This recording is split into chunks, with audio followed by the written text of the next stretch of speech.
Welcome to Impact Makers Radio, featuring industry thought leaders sharing problem-solving insights to help grow your business and live the life you love. And here's your host, Stuart Andrew Alexander. Hi, and welcome to another show with yours truly, Stuart Andrew Alexander.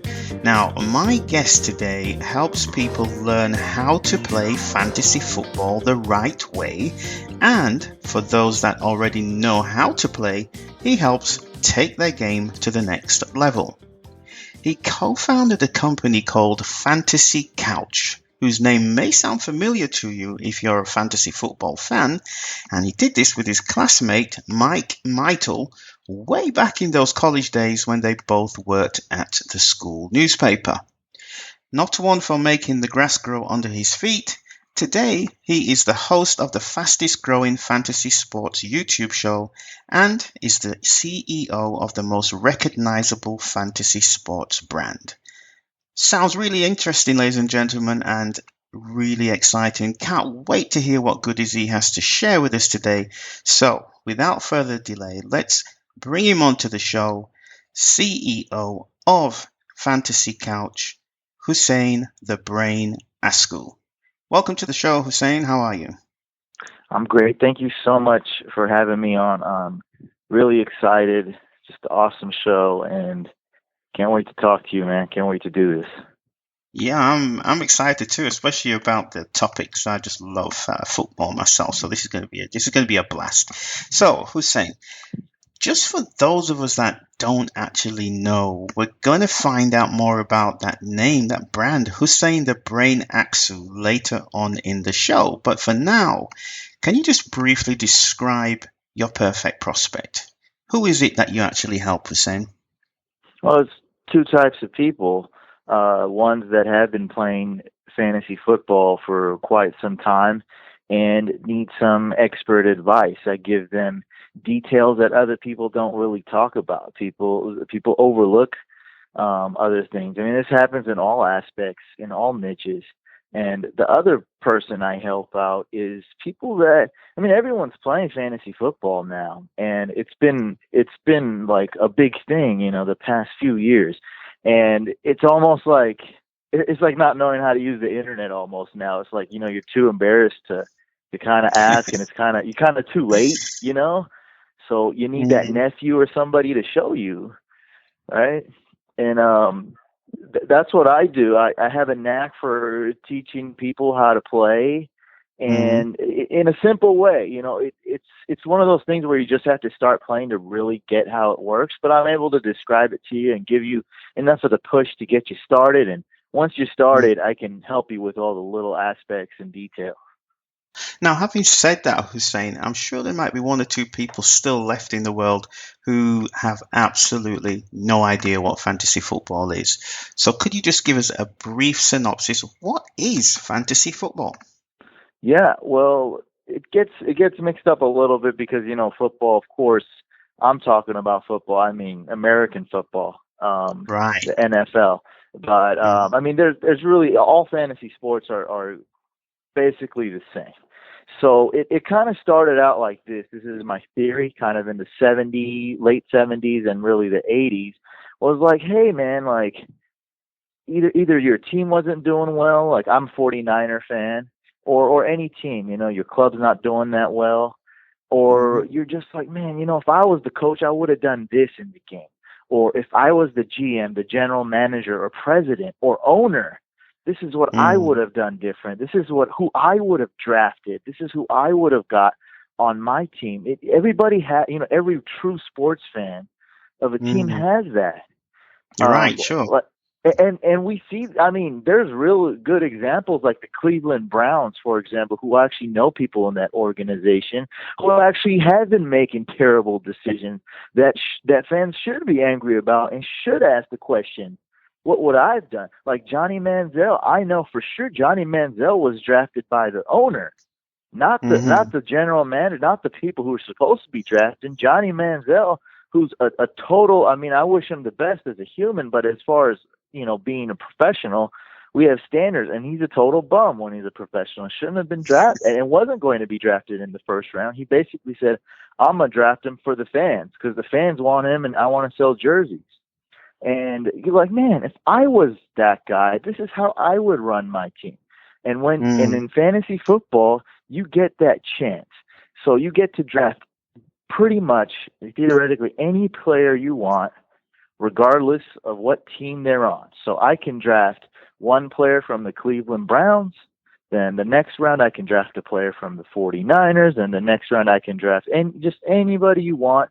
You draft a team. It's the same thing with any sport. You know, you can draft LeBron James if you're playing fantasy basketball. Then, you know, later you can draft Steph Curry. I mean, he's probably gone by then, but then once you form your team, you decide who plays each day or each week when it's football, and however they perform on the field, exactly statistically, that's how many fantasy points you get. So if Steph Curry scores 100 points, you're likely going to win that week in that game.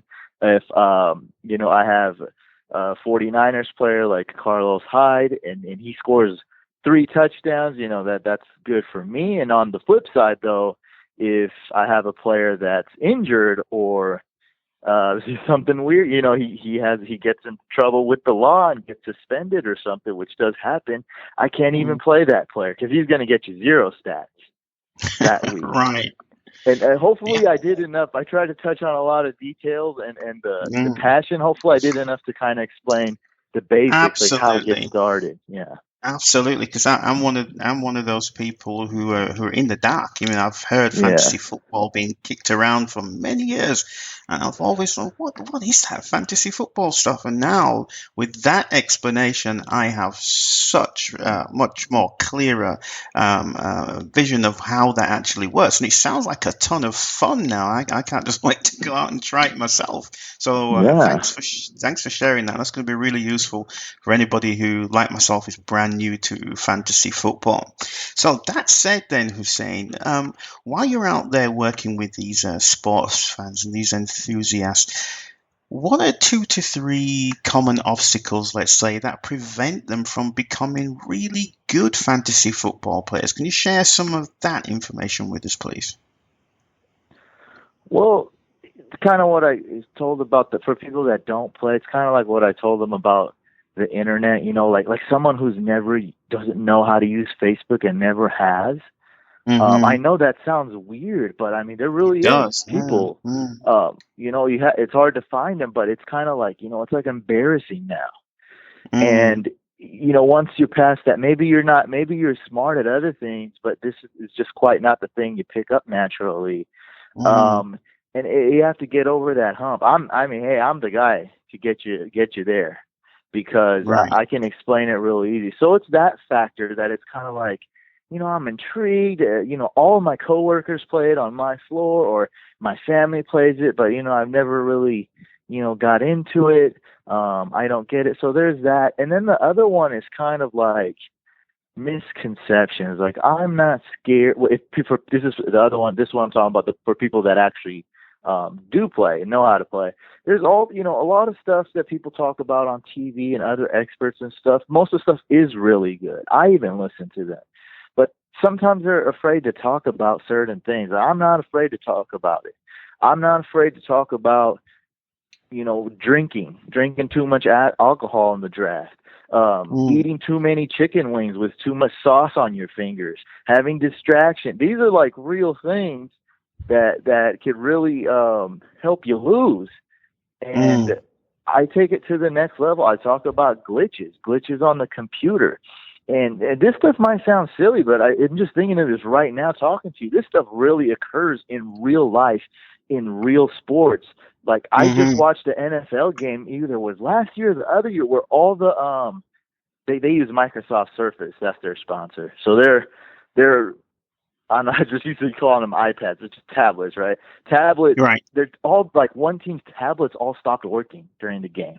So they're like, okay, the other team's tablets have to stop working. I mean, this is real stuff that other people don't talk about. Like when you're drafting, so you can either draft your team in real life. So we have like a party, and we have a big board where first player picks, second player picks, or you draft online, like it's an automated thing. It's hard to get a group of buddies on the same day, 10 people the same day to draft. And I talk about stuff like when you're on the internet, it often skips your turn, like there's a little glitch or something. So I talk about ways that you can help avoid that so it doesn't skip your turn and you pick a terrible player like, we talk about Johnny Manziel, like you pick a player like that, now your whole team is messed up. So I have a whole list of things. I even have a free ebook called The 10 Commandments of Drafting that I came out with. But that's just one thing. Like I talk about these things every week. And you can relate to that when podcasting, phone quality or something drops out, right? Like not everyone talks about that stuff with podcasting. Yeah, whether you're on Wi-Fi or you're on the other connection and this and that. I mean, all that stuff is important. It's all the little things that it's all in the win. details, isn't it? Yeah, it's all in the details. So exactly. you touched on misconceptions. Let's just expand a little bit on that for the sports fans that out there that that may be thinking about playing fantasy football. Let's just go a little bit deeper into some additional misconceptions. Huseyin, can you just share maybe one or two more that exist within the industry? So for people that play, of course, there's a misconception when drafting. And, we're talking about details earlier. You got to separate yourself. It's really hard to win. Just like in real sports, there's only one winner and everyone else loses. So it's not like half the people win and half the people lose. It's really tough. So you have to take every little advantage. And one misconception is that people draft the player that's going to score the most fantasy points. That's actually not what you want to do in your draft. It's a draft is the most important part of playing fantasy sports. It's going to make or break your team. I mean, it's literally the players you draft. It's literally your team. I mean, there's ways to improve later. But wouldn't somebody naturally think, get the player that's going to score the most points? I mean, that just sounds logical, right? And that's what 90% of people do. So it's not so much that that's totally wrong. I mean, you still want to draft players that score points, but what you actually want to do is draft the players that are more scarce. The players that you don't want to leave the players that's going to score a lot of fantasy points for your other opponents to get. So if I'm drafting, let's say, I'm going to go running back. Like I love the running backs, but there is 10 running backs out there, and how I have them ranked is the number. I just said 10, right? So I'm of course going to draft the best one, I think. But the 10th one, so 10 running backs worse than that guy, is not that big of a difference from the guy I was going to draft. However, there's another position out there, wide receiver. Maybe I wasn't thinking of drafting a wide receiver right now, but that guy is so good that the second best wide receiver, the wide receiver that I believe is going to be worse than the one, my number one guy on my board, the guy that's available, he's so much worse that it's a huge difference. Now, what I do, I say, hey, I'm going to change my thinking, my strategy. I'm going for this wide receiver, even though he's not going to get me the most fantasy points. Then on my next pick, I don't care if I get the 10th best running back because he wasn't that big of a difference, right? So I'm only going to lose 2 fantasy points, but I'm preventing all the other players from getting this awesome wide receiver. For example, that wide receiver could have been like Amari Cooper. That awesome wide receiver, and the next best wide receiver is half as good as Amari Cooper. I'm going to go get a wide receiver. Now I'm good. So I got a great elite wide receiver. And then in the next round, I got a pretty good running back who's not that big of a drop off from the running back I was going to get. Of course, you know, that running back's gone, the first one, but hey, the 10th one or the 6th one, the 5th one, hey, maybe even the 3rd one's still available on my next pick. It sounds to me that if you're getting into fantasy football, Hussein, and you don't have somebody on your side like yourself that can help you, that can guide you and give you these amazing tips that you've been sharing so far on the show, it sounds to me that you might get off to a pretty miserable start. Is that pretty much how things go? 100% true. That's actually more of a understatement because there's so many factors. The let's start off with the general one. The general one is that you're going to be playing with your buddies, or friends or family or coworkers, and they all want you to lose. They all want to make fun of you. They all want to trash talk. They're not going to help you. Now, sometimes there's a few guys, that will help you out. Some real, the nice guys. It doesn't exist a lot in this. It's competitive. So there will be, but they're not going to go out their way to help you every day, right? They're going to give you some info, and it's actually widely known not to trust your league mates because they will lie to you. Okay, you're right. So that's actually like a really well-known thing for people that have been playing for a year or two. They find out right away. I mean, they will lie to you. They'll go tell you to pick up Johnny Manziel. He's coming back in the NFL. Or a funny one that happened a few years ago was Rob Gronkowski's one of the best NFL players right now. And the funny story is that, some people that haven't played a lot, they try to trick him and give them Rob Gronkowski's brother, who also played in the NFL for just a little bit, but didn't really do anything, And they see the last name Gronkowski, and they're like, "Oh, okay, I'll accept this trade." Or, "Oh, awesome, you're giving me Gronk, and okay, I'll give you this player." And it's worked because I've seen the stats. So, Wow. but players will trick you. There's also another one is we have a lot of female fans, and a lot of females have started playing fantasy about 4 years ago. It really started, and this year a lot of them play, and it's very intimidating a lot of times for females to play in a league with all males. Right. And they don't want to, when I'm talking about the nice guys, it really doesn't exist. Just because it's a female, they're not going to be nice. Because I learned this the hard way. I don't want to get beat by a girl. It's not good, especially a new one. This to me sounds, I mean, even though it's called fantasy football, it's just a reflection of what's happening in real life, isn't it? It should be called reality football, if anything.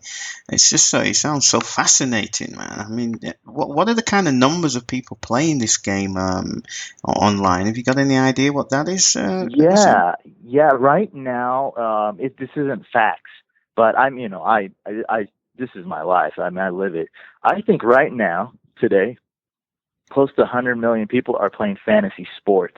Wow. And I forget the exact number that's playing football, but it could be like 40 million, 50 million that's playing fantasy football, which is the king. That's the big one.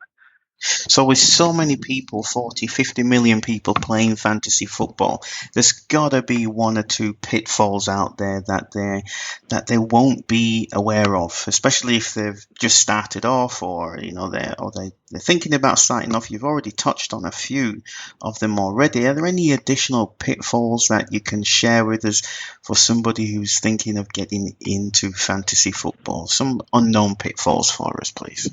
Yeah, so I basically went over all the ones for people that haven't played. But if you played, you could have like some bad experiences. The commissioner, so for those of you that don't know, you may not know, commissioner is like the president of the league, because this is kind of like a club, like an after school club or whatever you want to kind of call it, reference it to. And the commissioner could be a bad commissioner. There's a lot of things that can happen. Like right now, the real commissioner of the real NFL is under a lot of scrutiny for how he handles stuff. He gets booed. It's every single time he makes an appearance, he gets booed. And it's tough to be a commissioner. I'm the commissioner. We have an official fantasy college football league every year, tradition. It's kind of like our Christmas party and our draft and a business gathering. Like it's all in one, fun times. And I'm the commissioner of that, and it's really tough. And just about every year, I don't make everybody happy. And there's going to be somebody who complains and someone that disagrees with one of my rulings or something. I mean, I'm very experienced and I do my best, but it's hard to please everybody. Sometimes you just gotta, I think of myself as a good commissioner, but sometimes you got a bad one that's just horrible and lazy, or maybe straight up cheats. And that could, it could just had a bad first experience. So, it's hard for me to introduce people to new friends, but you can play online with strangers as well. I try to help with that too, and that's one of the things that don't, like, if you're in a bad league, don't worry. There's better leagues out there for your second time around. So this is a topic, whenever I bring this up, it sounds kind of strange, but just like in life, when you start something new, there's always a fear about what may happen, okay? Because if you're stepping into the unknown. Now, you just touched on some of the unknown pitfalls, but let's talk about some of the common fears that people who are attempting to play fantasy football, or even in fantasy football and wanting to step up to the next level. What are some of the fears that are out there within the fantasy football world, Huseyin? The biggest fear was the one I used with the females. Now, they're not scared to play in a league amongst themselves. That's okay, but it is very intimidating to play when it's just one female, especially if it's their first, second, or third year with all males. And I'm not saying that it's hard or they shouldn't. I'm just saying, like, what they've been telling me, what our female fans tell me, what other people have told me. I mean, it's easy to get over that hurdle. Like, no worries, just watch my show. It'll be fine. I'll give you the advice. Right. But okay. Another one is actually, like, maybe money. Now, because some people don't think of it, money and age and all that. The small details. So and that's really not, like, it's really nothing to overcome at all, because no matter what age you are, you can play. Just play online. If you don't have friends that play, and maybe you're of young age and you're listening to the podcast right now, just play for free online at any of the major sites. So they're ESPN, Yahoo, CBS. Oh, actually, NFL is even more popular. The NFL has its own fantasy football on their site, and it's easy. Just play for free. And if you're going to put money on it, it's really one of those simple ones. It's not like you're going to be drained hundreds of dollars every week. All you do is just put in a pot. It's like one poker game amongst friends, but the poker game lasts 16 weeks. So it's, as far as money goes, it's not that big of a deal. That comes out to like $5-10 a week at most. And I mean, hey, you can still win it, So it's just, it's just really like getting over the little things. And everyone that I've taught to play, it's been overwhelming. How they've been like, oh, this is so easy. Like, oh, I can get started. There's been a couple people that are like, I don't know, it's not for me.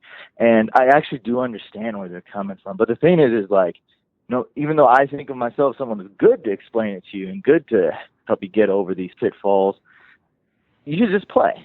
All you do is play. You're not going to be good the first year, probably. It's okay. And if you think it's fun, keep playing. But that's all I got to say is try to play. Draft a team, play for a few weeks. I'm sure you're going to love it. And then you'll learn more. Like, oh, that's what he was talking about. Oh, this is not that hard. Not that hard at all once you have it in front of you. Yeah, so those aha moments just come the more you play, the more aha moments you have, and the more comfortable you get with the whole fantasy football playing thing, right? You gotta play, just like American football. It's like, man, that actually American football is extremely hard to explain to people. For sure. Especially to a Brit like me.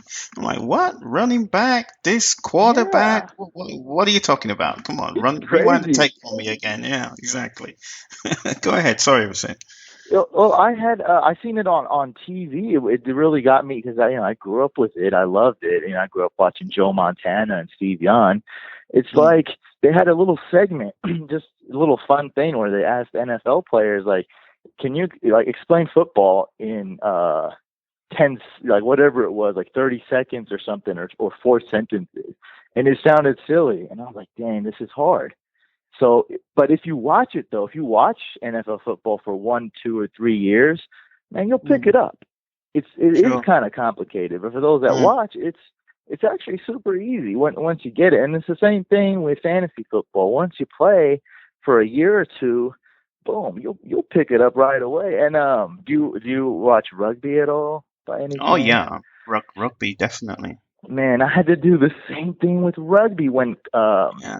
what's the guy's name? What's his first? Jared Hayne. Mhm. Jared Hayne from Australia, one of the premier players, came over and played for my Niners.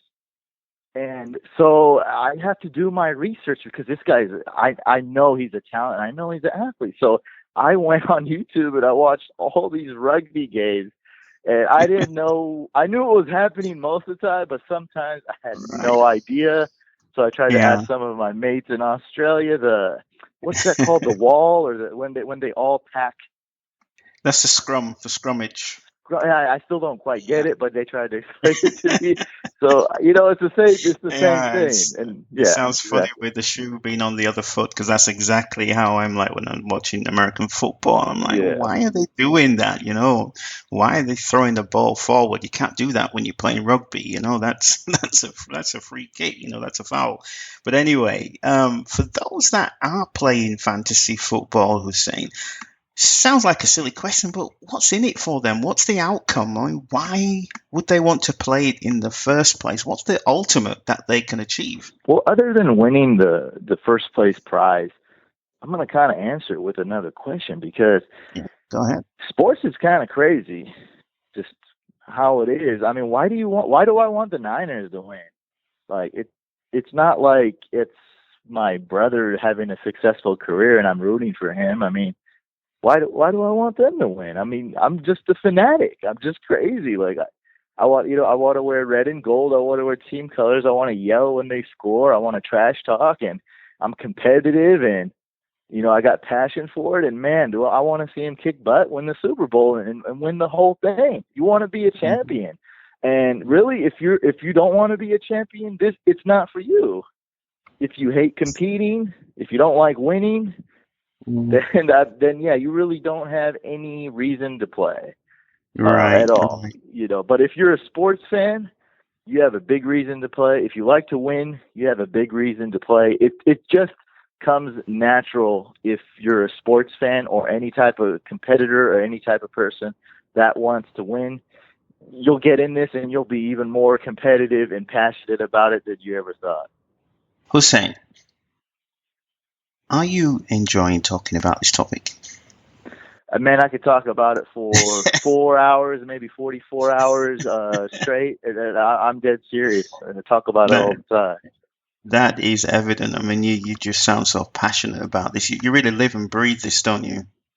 Yeah, and that's why people, if they see me, on a video or see me on my podcast or any of the podcasts I appear on, they sense that right away. They're like, "Oh man, I'm gonna Mm. go check it." Like he's not just doing it. Yeah. He really cares, and that just goes with my motto with everything. If I'm gonna do it, I'm gonna do it right, and I feel like I Right. have responsibility. If I'm giving you advice, even though the advice may not seem that big, like the advice I give, the advice you may give, you give important advice, business and money, Mhm. and this is not like on that level. It's just it's fake sports, Mm. but this is our escape from when life is really crappy. So how I see it, it actually is really as important to our mind. Like we need something to do. I mean, Mm. we don't like what happens in the country. We don't like what happens in the world. We don't like what happens with friends and family sometimes. I mean, we have bad days. Sometimes you just want to have fun, and this is what fun is to you. So this Sure. is as important as other things because we need that escape. Like Mm. that's what sports is, and everybody can watch it. It doesn't discriminate. Oh, you don't have money, you can't enjoy sports, or you're rich, you're on the top Exactly. top echelon, you can't enjoy sports. No, everyone can go and yell for 60 minutes at a Liverpool game. Everyone can go and cheer for a Niner game, even if my Niners are on a 9-game losing streak. Same Mm. thing with fantasy football. You can go, you can enjoy, and man, and also there's always next year. Yeah, I mean, you bring up a very valid point there. I know that from in the UK and the, let's say the Premiership, the soccer league, or we call it, obviously it's called football in the UK. But over the years, just to go to a live match, the fees have increased so much that it's actually priced a lot of working class people who football was built on the backs of working class people, working Yeah, class spectators. It's kind of a priced shame. them out of going to games now. It's just totally out of their reach. So, if is that something what's happening as well as happening in the States as well with the football games? Are they becoming so expensive that a lot of people just can't afford to go? And this fantasy football then is a great substitute for that. No, I would say well, the process of going to a game are super expensive because you have to factor in. I mean, I've been to England and other places, and sometimes you take a quick subway trip, and it's cool. Sometimes it's not too far from where you are. Here, you got to get you got to wake up early. You got to get in your. We have no public transportation. That's good. So you got to Mm, drive. You got to get this. You got to do that. So there's all those extra costs too, and then parking. Like there's a team in Los Angeles now that just this year hasn't been a mm. team for a while. I'm not, don't quote me on it. We can go Google it after this. I think parking costed $100. So Wow. I don't know how much that is in pounds, probably 50 pounds, but yeah, like $100 for. I mean, it's more than the ticket. It's more than the ticket, just to know. It's ridiculous. So, but I mean, it's not so much that now you play fantasy sports. I mean, and I said you can enjoy sports. Just watch it on the TV. Watch it at a sports bar. You don't have to pay Mm, to get in. yeah. Watch it at a pub. That's totally cool. It doesn't mean you're not as much of a fan just because you don't Mm, want to spend $200 or $400 when you include all the things. That's mm. included, and you got to eat and drink too. So Something Hussein, whenever I have a guest on my show, I always ensure that they share really great advice that's going to help the listeners. Now, so far you've spoken about some of the obstacles that are preventing people from becoming great fantasy football players. You spoke about some of the misconceptions and the pitfalls that they need to be aware of, and you've also addressed some of the fears that exist within the industry and why people would actually want to get involved with it. So, up until this point, you have just been awesome by just sharing so much great information. And I feel that we're at the point now where you have earned the right to speak about you so that our listeners can get to know a little bit about Huseyin. Okay, so at the very beginning of the show, I introduced you as Huseyin the Brain Aksu. Now, I would like to just go a little bit into your backstory. Share a little bit about that.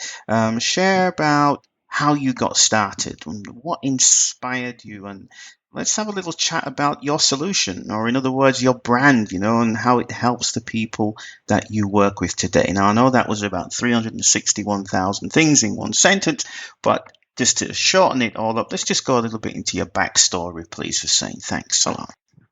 sure. Well, I'm from California, and I went to university to study business.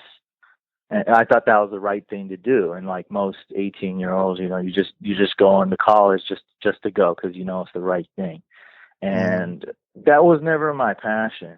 Well, I mean, now that I go back at it, it would have been good to take some business classes. That's always smart. But Yeah. I switched to multimedia and video, and I worked at the school newspaper. It's one of the best college papers in the entire nation. It's always top 30 and was the number one at some point as well while I was going there. And I was the video editor, and I did a lot of videos. And you kind of have your own, everyone's just dedicated to what they're doing there. And I was like, hey, Mike, as one of my good friends going there, let's do a fantasy sports show. We called it Fantasy Fix. It was something else. We recorded it. He was the host. I was behind the scenes. Mhm. And it was doing well because there's maybe one or two other shows on YouTube. And I'm pretty sure one of them was already a TV show. Like, so they just put it What on what YouTube. year was that? What year was that then, Hussein? 2008. Right. Okay. Great. Okay. Can continue. Sure. And it was, a little bit of comedy, a little bit. We had fun with it. And it was cool. So we were both working for the school paper, and we both did it. And, I graduated, it was that time, so of course I'm not at the paper anymore. And we said, hey, why don't we just make a website about fantasy football, fantasy sports?